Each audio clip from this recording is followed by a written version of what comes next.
안녕하세요. 저는 이제 보시다시피 데이터 분석 스킬을 여러분께 좀 나눠 공유하려고 온 서승현입니다. 오늘 우선 저의 소개부터 해야겠죠. 일단 10년간 이커머스나 금융, 물류 이런 다양한 도메인을 맡아서 기획을 했다 이렇게 소개를 하려고 했는데요. 이 앞에 너무너무 설명을 잘 해주셔가지고 AI 기획이란 무엇인가, 뭐 AI 기획을 잘 하려면 어떤 게 필요한지 이런 필요성 이런 것들을 이제 너무 잘 설명을 해주셔서 저도 질 수 없어서 좀 더 이제 구체적으로 실질적인 사례를 들어야 될 것 같아요.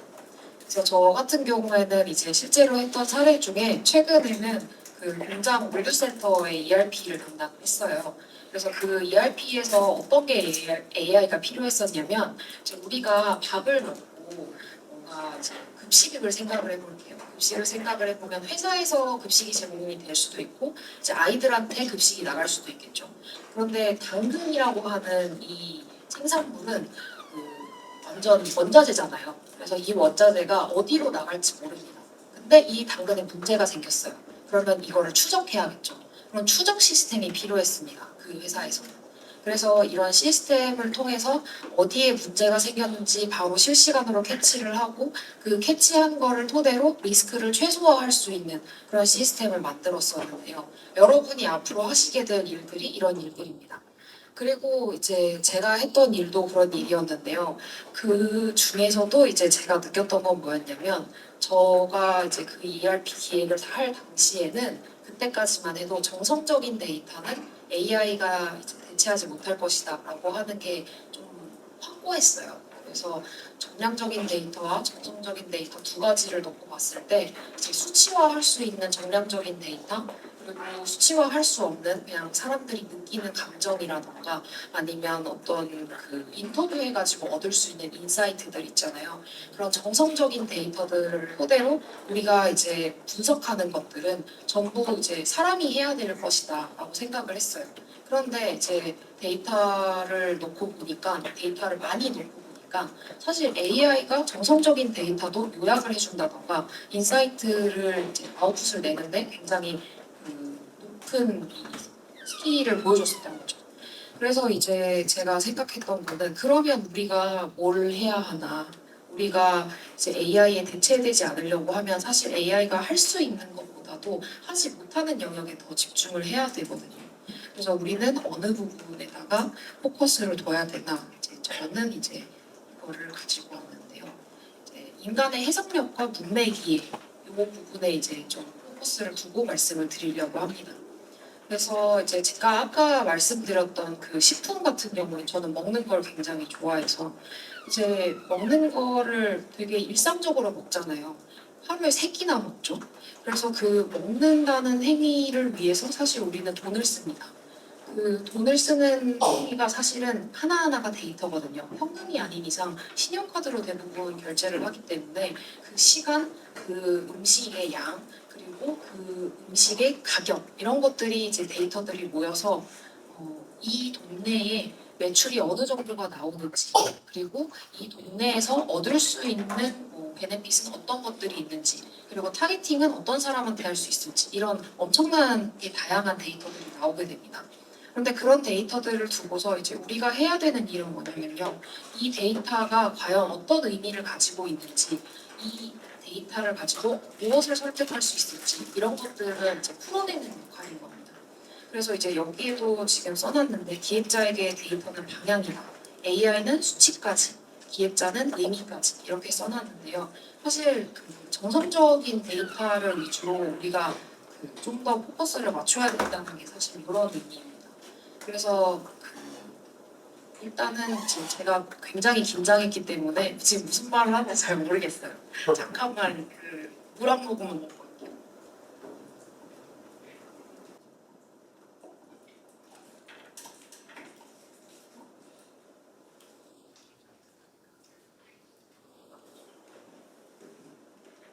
네, 그래서 이제 이어서 설명을 드리면요.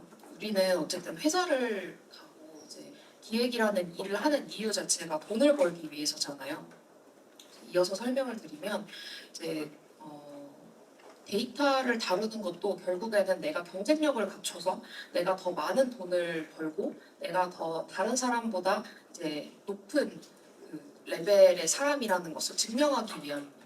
그러면 이제 전략을 짜야겠죠. 내가 어떤 사람이라는 걸 증명을 해야 될까? 내가 뭘 할 수 있어야 이 시장에서 좀 더 유리할까? 이런 것들을 생각을 해야 되는데요. 그 방향이 이제 기획자가 어떤 의미를 가지고 어떤 인사이트를 가지고 설득할 건지 그거를 가지고 있어야 된다라는 게 이제 저의 생각입니다.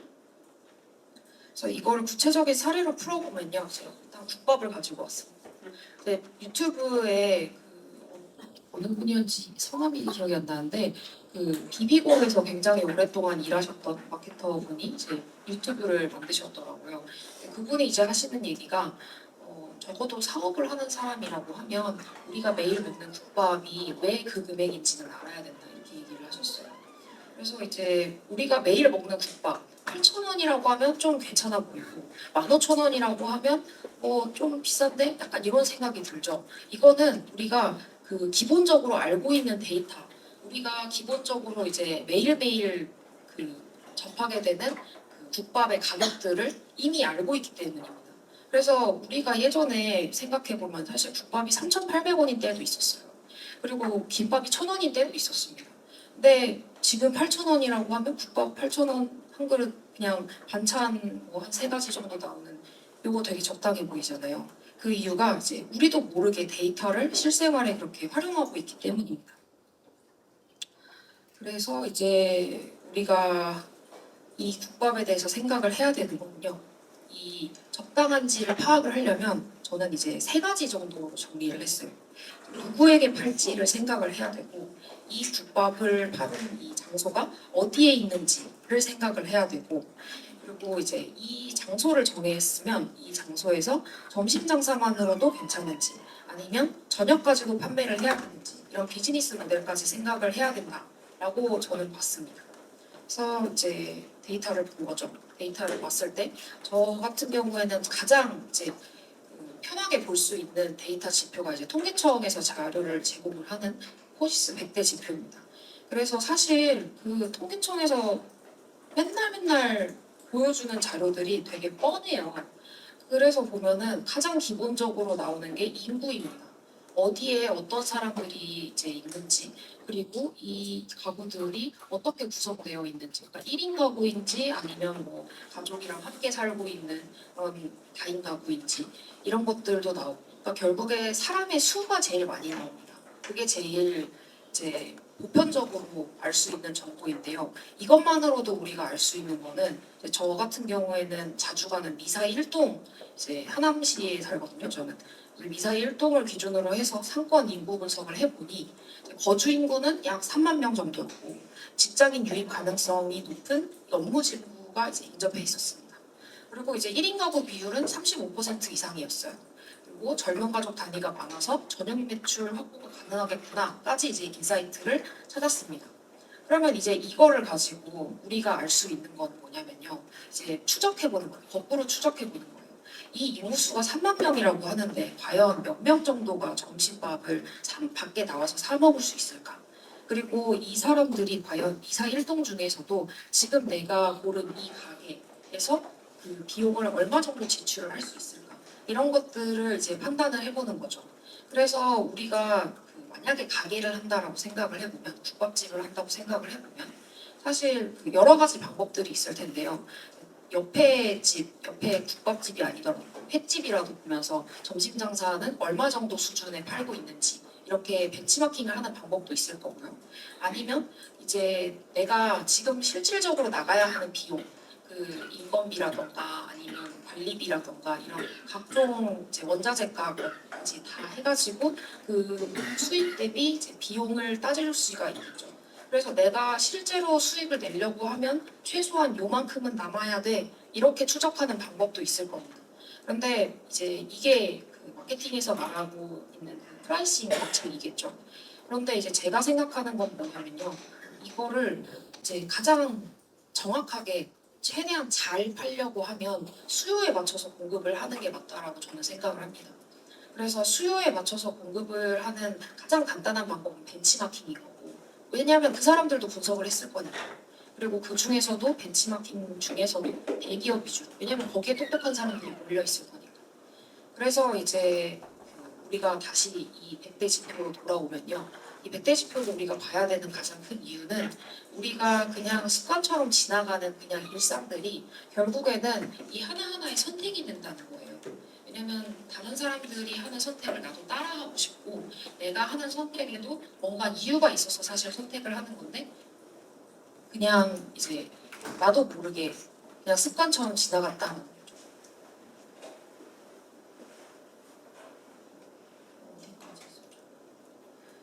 그래서 이제 제가 하고 싶은 얘기는 데이터를 도구로 삼아서 더 좋은 판단을 할 수 있는 방법 중에 이제 가장 좋은 게 이 지표를 보자는 거였고요. 그래서 이제 감이 아니라 맥락으로 이야기할 수 있는 기획자가 돼야 된다. 그 얘기를 하고 싶었습니다.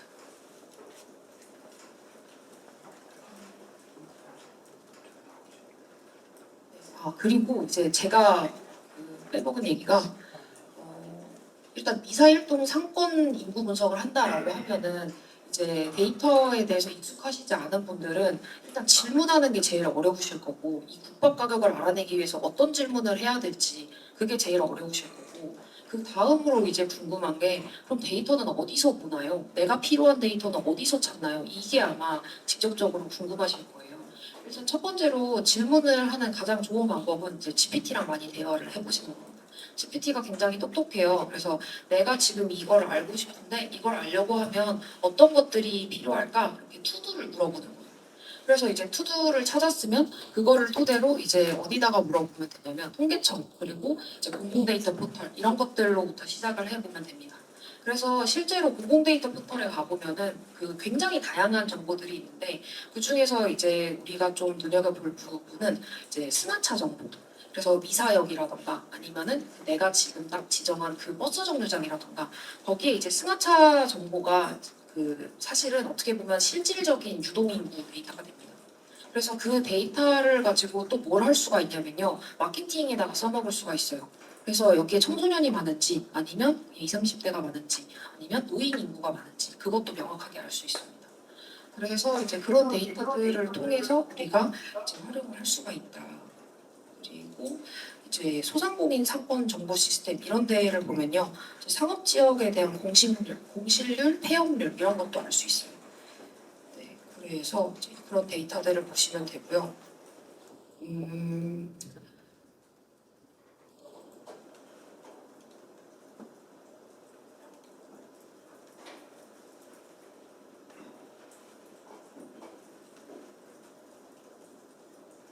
그래서 이제 정성적 감과 정량적 데이터의 균형을 맞춰서 좋은 기획은 결국 설득력이다 이 얘기를 하고 싶었는데 지금까지 제가 정량적인 데이터 위주로 말씀드렸잖아요.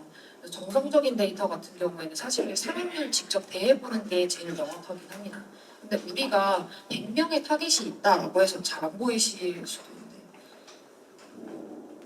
정성적 감과 정량적 데이터의 균형. 그래서 좋은 기획은 결국 설득력이다. 이렇게 써놨어요.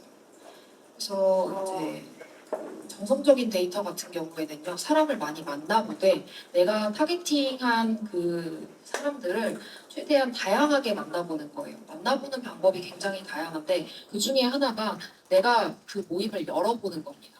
그러니까 예를 들면은 그런 거예요. 옛날에는 네이버 카페를 보면 실제로 어떤 앱 서비스를 만들어야 될지 감이 온다 이런 얘기가 있었어요. 지금은 당근 모임이나 오픈 채팅방을 보면은 어떤 서비스를 열어야 되는지 감이 오실 거예요. 거기에 사람들의 니즈가 결국에 녹아져 있는 거거든요.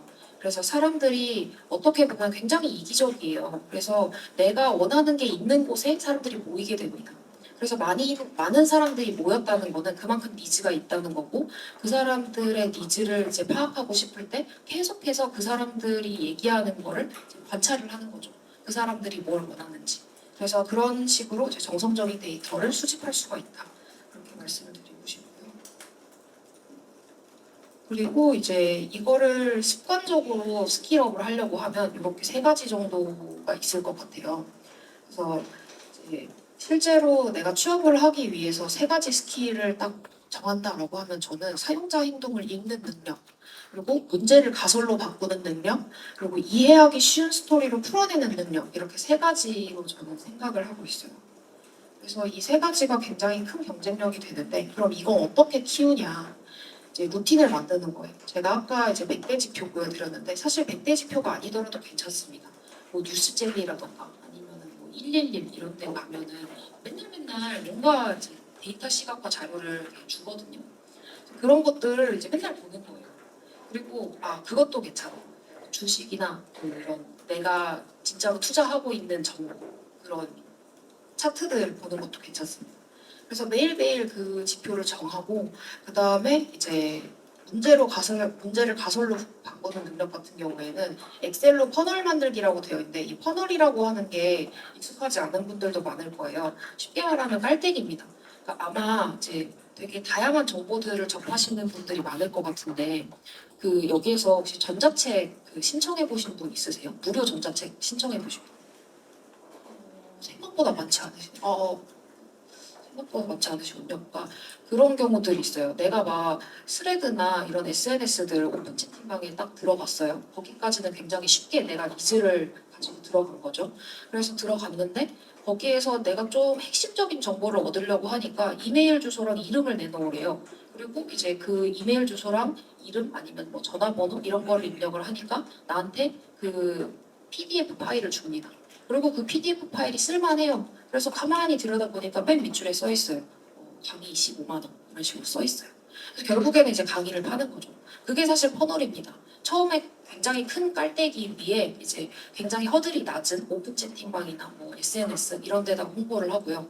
거기에서 실제로 구매를 할 만한 그 가능성이 있는 잠재객들의 이제 정보를 얻는 게 이제 1단계인 거고요. 보다 좁은 그 퍼널인 거고요. 이제 거기에서 좀 더 좁혀가지고 내가 진짜로 15만 원을 결제를 할 만한 능력이 있고 할 만한 의지가 있는 사람들을 내가 이제 그 강의 수강생으로서 모집을 하는 거죠. 그런 식으로 이제 퍼널 깔때기를 만들어 갑니다. 그래서 진짜로 내가 팔고 싶은 거를 사게 만드는 거예요. 그래서 수요와 공급을 그렇게 맞춰 나갑니다. 그게 이제 엑셀로 퍼널 만들기인데 이거를 수치화하게 되면은 이제 엑셀로 퍼널 만들기가 되는 거고 이거를 쉽게 설명드리면 방금 설명드린 것처럼 실제 사례가 되는 거죠. 그리고 이제 이해하기 쉬운 스토리로 풀어내는 능력 이거는 이제 수다쟁이가 되면 됩니다. 그래서 동료와 데이터를 가지고 이제 얘기를 하는 거죠. 사실 이제 그 좋은 얘기가 나오기가 힘들어요. 회사에서 데이터를 가지고 얘기를 하면.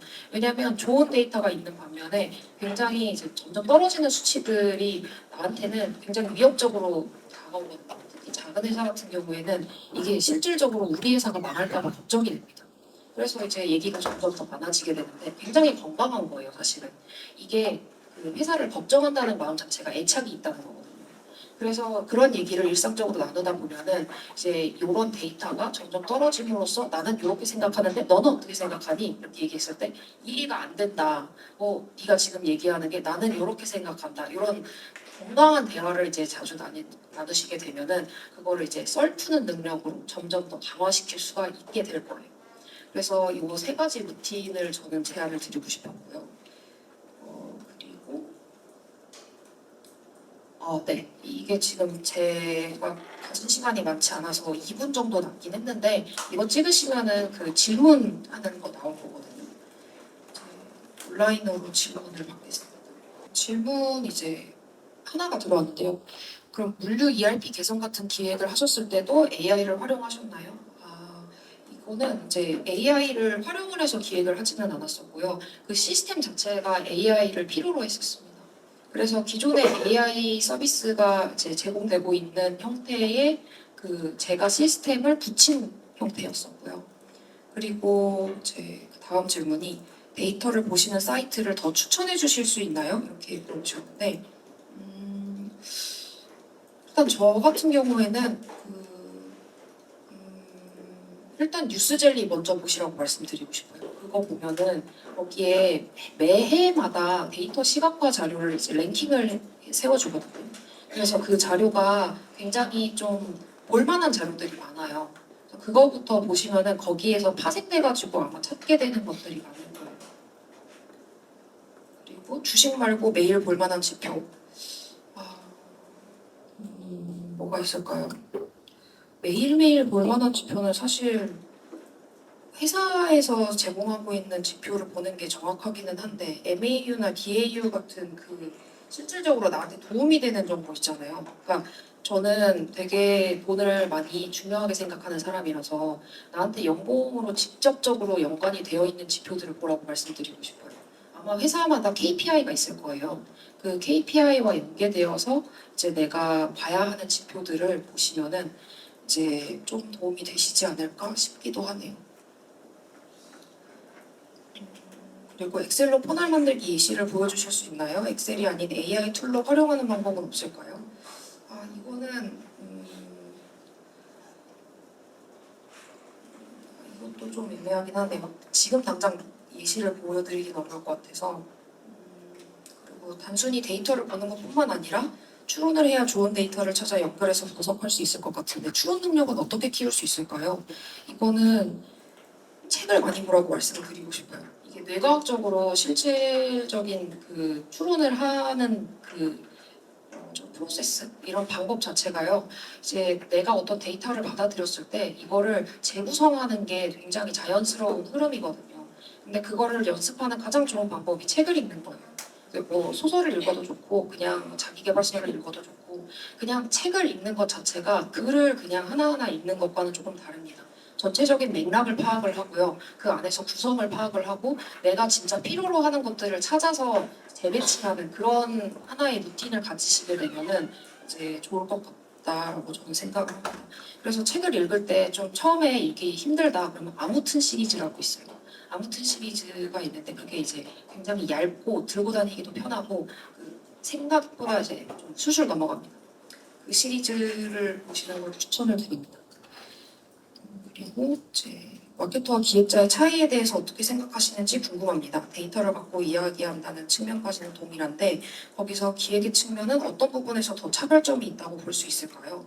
사실 AI가 등장함으로써 마케터와 기획자의 그 경계선이 좀 모호하기는 해요. 근데 마케터 같은 경우에는 이제 결제를 이끌어내는 가장 직접적인 영업에 가깝다고 저는 생각을 하고요.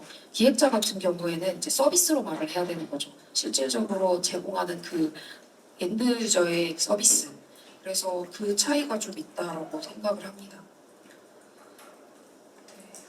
네. 질문이 굉장히 많은데 이게 지금 저한테 주어진 시간이 많지 않아서 마지막으로 이제 하나만 더 홍보를 하자면 데이터 분석 스터디 대모집하고 있습니다. 여러분 여기에서 놀랍게도 HTML, CSS, 파이썬, SQL, 피그마 다 배우실 수 있고요. 이거 이제 단돈 3만 원에 온라인으로 배우실 수 있습니다. 퇴근은 2시간씩 공부할 거고요. 7시부터 9시까지 할 겁니다.